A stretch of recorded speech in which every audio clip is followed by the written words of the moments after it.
Build on them. Believe in them. Use them wherever and whenever possible. Believe in yourself. Remember that learning is lifelong. Remember your instructor's lessons. Remember the lessons learned about people and projects, and about your ability to overcome all obstacles. Remember the successes you've had as you've learned to push your own personal envelope and comfort zone.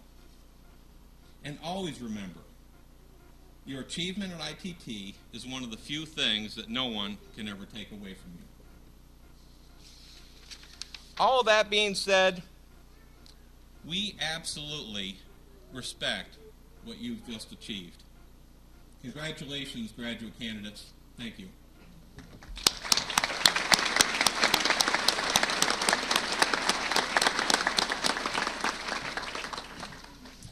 I would now like to introduce our special guest speaker, a humble and very accomplished man, graduating from the United States, I really mean that too,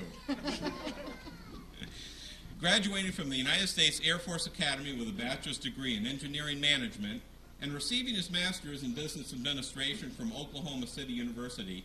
He has considerable experience as an accomplished corporate trainer, working in 42 of the 50 states, as well as England, Ireland, Canada, and Australia.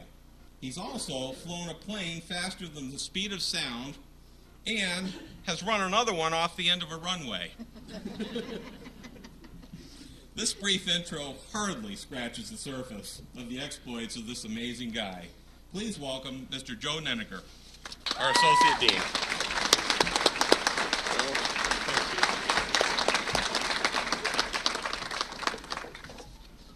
Yes. Yes, I ran an airplane off the end of a runway. Dave, thank you. Dean, fellow ITT staff members and faculty members, parents, families, friends, and of course graduates. This is it. This is the night. You've waited a long time. This is the night. And you can't see it as well as I can, but I can look out on this audience and I can see the faces of your family. And there is a lot of pride in those faces. This is a happy group of people. There's a little bit of relief in some of these faces, but there's a lot of pride in these faces as well. I would suggest it might be a good time to hit them up for some money. First, let me just give you a quick announcement. There's still time to back out. If you want to re-enroll, Brad Coleman will be more than happy to talk to you at the back of the room after the end of the things. When Mr. Heckler first contacted me about 2 weeks ago and asked me if I was interested in being the commencement speaker, I just naturally assumed that the president wasn't available and the governor wasn't available and Tony La Russa was probably busy down at spring training, and Mr. Heckler assured me that that was the case, that I was in fact the next in line. I said, I would love to do it. I've had a speech prepared for months and months just waiting for the opportunity. I'll only need about an hour. And he said, I don't care how long you talk, as long as you start with 20,000 years ago, there were hunters and gatherers. I apologize, that's sort of an inside joke among the staff here. And then there was a rather painful silence, and then luckily Dean Grogan said, well, Joe, why don't you plan on speaking as long as they're listening? So 10 minutes it is. First, I'd like to add to what Mr. Heckler talked about some of the things that you've learned at ITT that you may not have been aware of. Several years ago, many years ago, there was a consulting company from England came across to the United States to study the industrial American worker and what made them as good as they were. They wanted to find out, they wanted to do interviews, and wanted to find out was there anything that they could take back to England with them. What they found out was that one thing separated the top 50% of American workers from the bottom 50% of American workers. Just one thing. That one thing was the top 50% showed up for work. They found that if they did one more thing, they would move into the top 40% of American workers.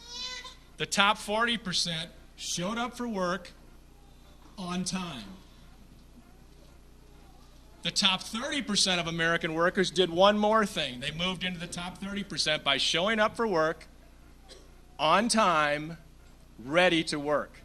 They had their coffee, they read their paper, they'd already talked about the last night's sporting event, ready to work. The top 20% of American workers did one more thing. The top 20% showed up on time, ready to work, and knew what to do. And to get into the top 10% of the American workers, this consulting company found out that they showed up on time, ready to work, and had a plan to accomplish that work. Now, in addition to soldering and calculating resistance and using Flash and Dreamweaver and networking and IT security and Java and C++ and crime scene investigation and interrogation techniques, we've also taught you to show up on time, ready to work. Those are skills that will do you extremely well, whether you're going to school some more, or at the job, or even just going to church on Sunday mornings.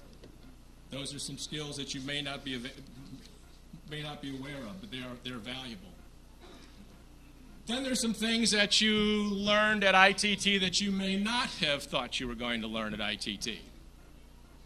You showed up at ITT impressed with our technology, and we made you close your laptops in class. And you came to ITT because of its technology, and in TB 143 we taught you about Windows 98. And you showed up at ITT because of our cutting-edge technology, and we raved about the virtual library, and then we sold you hard copy textbooks.